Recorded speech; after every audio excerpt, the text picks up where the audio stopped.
Misconfigurations. Thank you. Good afternoon, everyone. I am Gili Tikochinski, a threat and malware researcher at Wiz. And I'm Danielle Aminov, also from Wiz Threat Research Team, where I focus on external attack surface. And today we're going to show you a vulnerability by any other name, and going to show you in the wild the use of app misconfigurations. So first, imagine you work at this very big tech company. You're requested to deploy a new trending technology, and deploying it's super easy. You just need to run a few commands, open a port, that's it, you're done. The application runs perfectly. But what you didn't notice is this teeny tiny little warning line at the bottom of the documentation page that tells you you shouldn't expose this application to the internet. But you did. So not only you can access your application, but anyone else on the internet can. So this is an app misconfiguration, and it happens all the time. In fact, we're seeing its real world abuse with over 50% of cloud environments affected. Each one of them has at least one higher critical misconfiguration in their environments. And yeah, misconfigurations serving as an entry point to organization environments and resulting in millions of dollars in damages and lawsuits. So what we're going to do today, we'll start by defining what are misconfigurations and what are the differences between misconfigurations and vulnerabilities. We're also going to deep dive into some real-world cases we observed as part of our research, and also going to do a little detour into the silent risk of misconfigurations and how it can easily get unnoticed. And finally, we're going to wrap up with how we believe this threat should be mitigated and whether it's even possible. Now, we chose to focus on 3 types of common misconfigurations. The first one I've just described is an unrestricted access. So what shouldn't be exposed to the internet is actually exposed. And there are many vendors that don't implement authentication mechanism for you, and they just cover the basics by telling you, you know what, just don't expose it to the internet, you'll be fine, but you're not. And if we take this one step further, there are vendors that do implement authentication for you, and they usually supply you with weak set of credentials, such as admin or admin password, and you, but also anyone else who installs the application use the same set of creds. And this misconfiguration is called default credentials. And when you forget to replace this set of credentials, it means that anyone can do a quick Google search, find this default credentials, log into your application as if it was never there. And the third one is excessive permissions. So what's supposed to be a low privileged user or even anonymous user is actually allowed to perform high privileged actions with high impact. Now, these 3 types of misconfigurations, but also many others, occur frequently as there is a constant need for new technologies, and there are new trending technologies every day. Now, if we take AI-hosted technologies, for example, as a new trending domain, as you can see here, this is data collected by Wiz. So this graph demonstrates the adoption of AI technologies across organizations. And if you see the names of the technologies, most of them likely didn't even exist a few years ago. So these huge numbers actually demonstrate how rapid adoption AI technologies have. And also, it can imply other trending new domains that have rapid adoption, especially in cloud environments where installing and deploying new services and servers is super easy and fast. So what we had here, we had a constant need for new technologies. Adding to it the complexity of dynamic environments increases the likelihood of a human error to occur, and this is how a misconfiguration is actually born. But wait, why are we even talking about misconfigurations and not vulnerabilities? And when I say vulnerabilities, I mean known CVEs, 1 days, not 0 days. And let's say vulnerabilities has a whole different, it's a whole different story. We have a pretty mature industry built around vulnerabilities, both for detection and remediation. And yeah, the bottom line we want to highlight today is that it is the vendor's responsibility to provide patches and also make sure the application is secured, as opposed to misconfigurations, where there's no really patching mechanism. The vendor can't patch a configuration for you.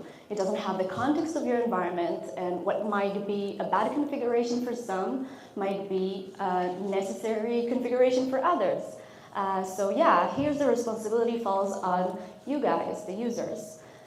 So this is why this topic is so interesting for us to explore, and this is why we chose to talk about it today.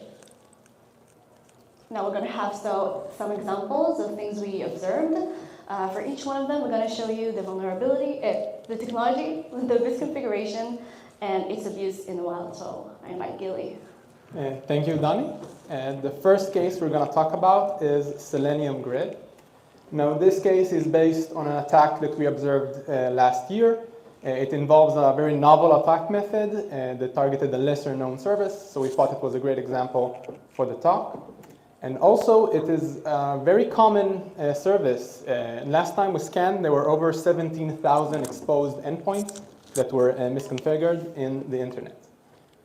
So first, what is Selenium? Selenium is a browser automation framework. It allows you to write automated tests and interactions with web browsers.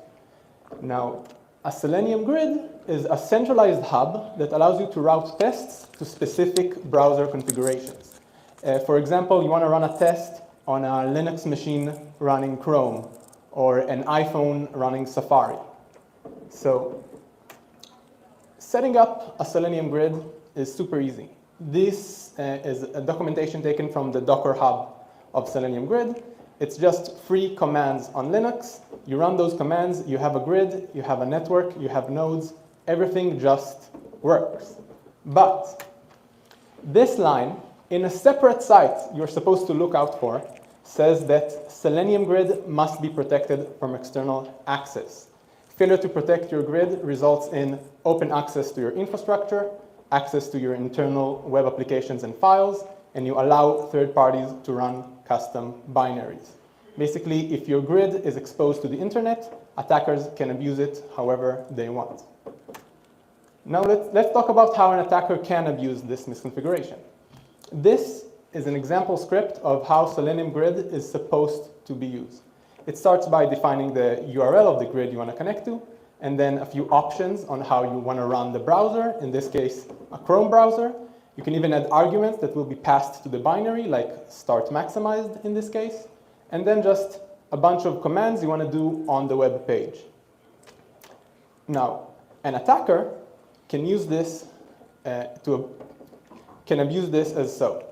First, they use the binary location flag. Now, this flag is supposed to help you run a very specific version of Chrome. Maybe you want to test a bug that only occurred on Chrome version 9.1. But in this case, the attacker changed the binary location to Python. So instead of running Chrome, it will simply run Python. And then they added the -c command line argument, which basically tells Python, execute this script and exit. So combining these two things together, the attacker could run any arbitrary Python script they wanted on the server and basically had full control of the node. Now, when exploiting this misconfiguration, the process tree looks like this. You can see it starts with the normal Selenium Grid processes, and then it ends with the Chrome driver, running a Python with the -c command line and a base 64 encoded script. Now, the actor that actually performed these attacks that we detected last year is an unknown threat actor. We named them Selenium Grid. They used custom and unique malware. They used custom mining pools.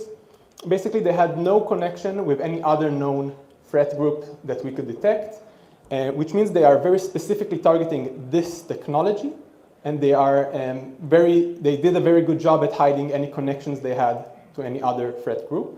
They were active since at least April 2023, and as far as we can tell, they ran unnoticed for over a year, which is a huge time in the cloud.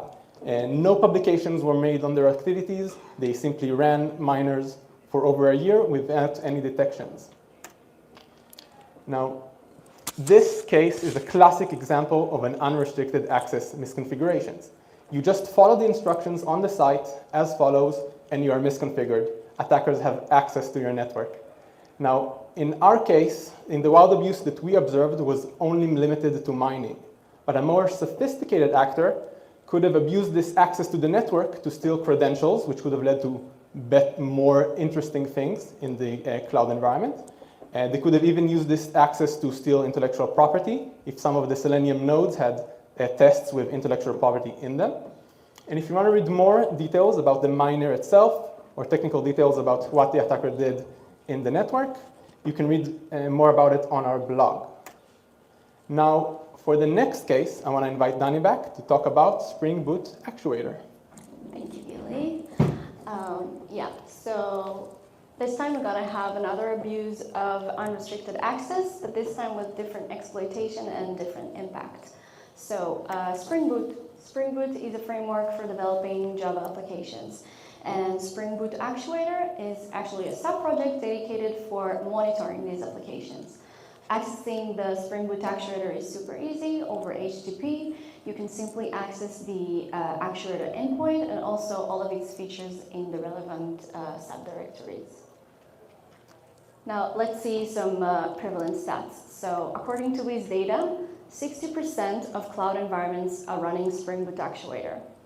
11% of them representing the publicly exposed Spring Boot actuators. And a quarter of that are actually misconfigured. So we have 1 in 4 exposed Spring Boot actuators is misconfigured. And if you think about the numbers, huge numbers, because 60% of cloud environments is a lot, and a quarter of them that are exposed to the internet are misconfigured. So let's see what endpoints we don't want you to expose. So the first one is the heap.dat endpoint. So once accessed, it captures current state of the application's Java heap. What it actually means that everything that is loaded to the memory space of the JVM at that moment is captured. So potentially lots of sensitive data in there. And as you can see here, we were able to find actually real exposed heap dump and downloaded them. Of course, we responsibly disclose them to the relevant organizations. And we were able to extract some AWS secret and access keys, JWT tokens, and also a full HTTP request containing an authorization header and also the host header, which we can use it against. Now, although this was a real-world example, we actually wanted to show you some high-profile incident involving this misconfiguration. And unfortunately, Volkswagen had a massive data leak about a month ago. So it was responsibly disclosed by a German researcher called Flupke, also presented at the CCC conference. And what he actually found is exposed Spring Boot Actuator heap dump. He downloaded the heap dump, extracted some AWS credentials, and then accessed a S3 bucket full of lots of sensitive information about them. But if you think about it, what if a real threat actor would actually found this exposure first?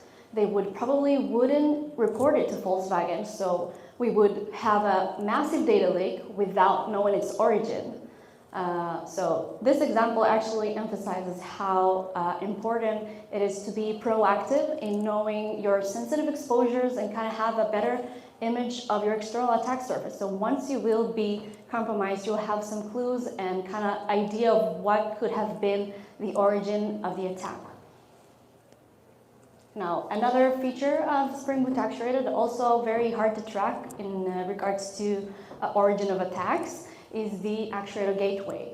And the Actuator Gateway actually allows you to create new routes to internal services or even just other services. And when it is left exposed without authentication, it means that anyone on the internet can create routes for you. So, starts to feel like an SSRF as a service, right? What is SSRF? SSRF is a vulnerability that allows attackers to create requests on behalf of the server. In cloud environments, actually the really interesting service we have is the IMDS service. The IMDS service is a metadata service in cloud environments that's responsible to retrieve you metadata, but also credentials.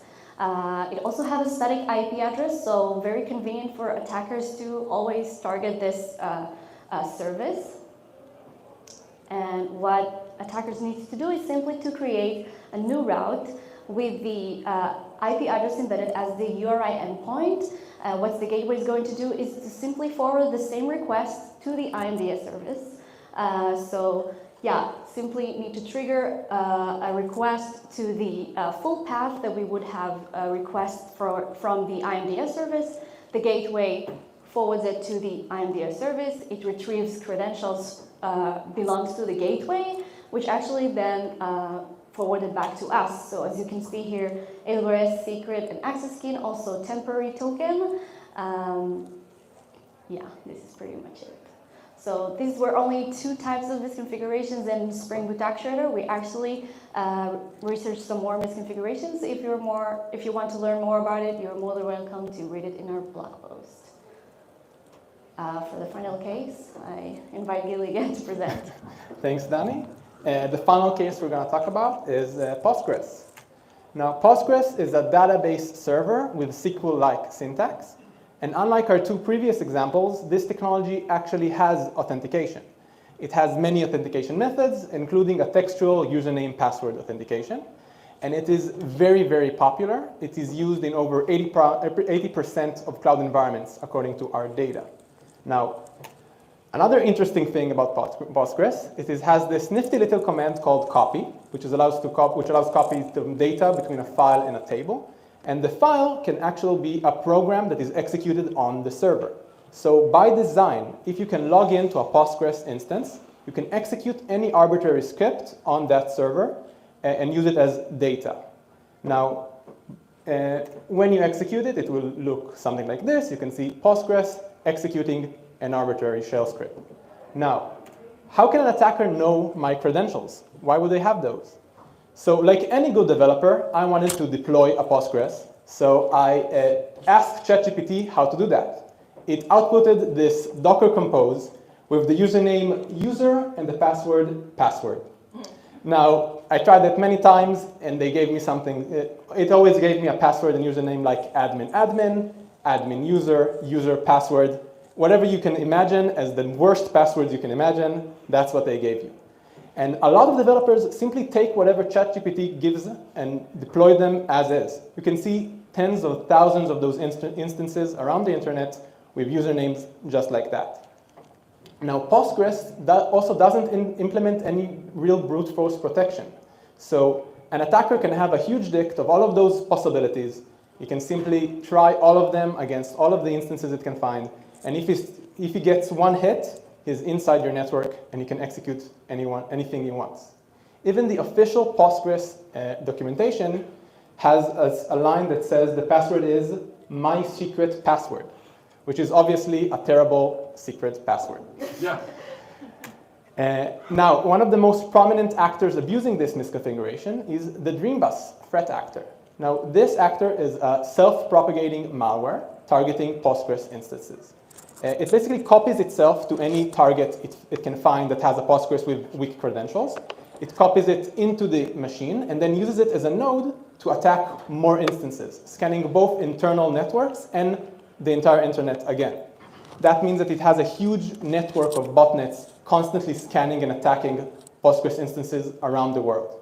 Now, they use this botnet to deploy crypto miners, specifically a modified XMRig crypto miner, which is an open source miner commonly used by attackers. And they actually change their payloads regularly. They constantly update, evading new detection methods, and constantly adapting. Now, the other interesting thing about Dreambus is that they don't just target Postgres. They are basically the misconfiguration threat actor.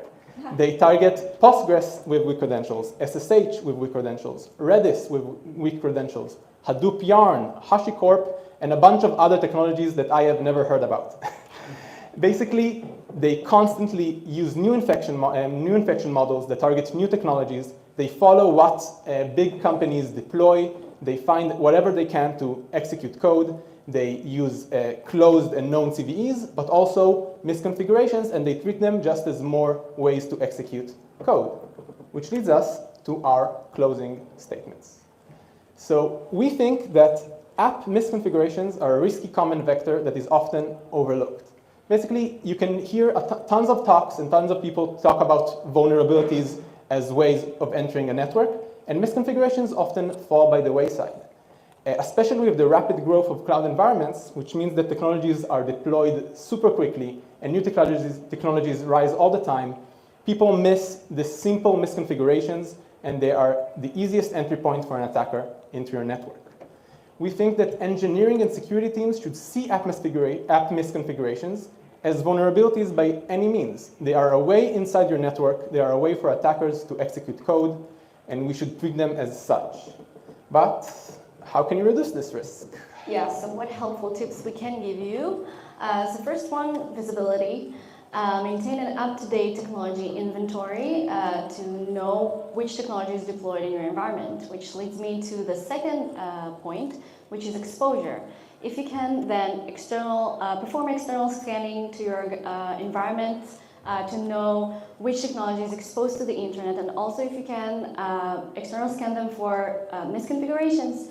What other thing you can do is internal scanning, so kind of shifting left and try to catch the misconfigurations in an early stage before it goes to prod. The third point is awareness. So invest in security training. All your engineering teams should go through some security training, so they will be aware of the implications of the things that they're doing. And lastly, more of a personal preference is, if possible, just don't self-host, because software as a service providers usually have a higher stake in giving you better, secure, both infrastructure and configuration. I guess that's it, Gili. Yes, I think that's it. Thank you all for your time and attention. I think you have a question, yes? Take one of those. Use one. Thank you. Sorry, this was a fantastic talk and a really nice, easy to understand overview. What does the compliance regime look like in this space? So if I want to make sure that my suppliers aren't exposing themselves to this, right? We have load management tools and we have load management compliance regimes. Is there anything that we have that allows me to feel confident that someone has done a good job with their config management? So one of the reasons we're giving this talk is that there currently isn't a good standard for testing misconfigurations. There are some programs like on the internet to test, specifically Project Discovery has a thing called Nuclei, which allows you to scan for misconfigurations, but obviously they only have some misconfigurations and not all. And we really wanted to give this talk to raise awareness, and maybe we can create or start creating some industry standard around this topic.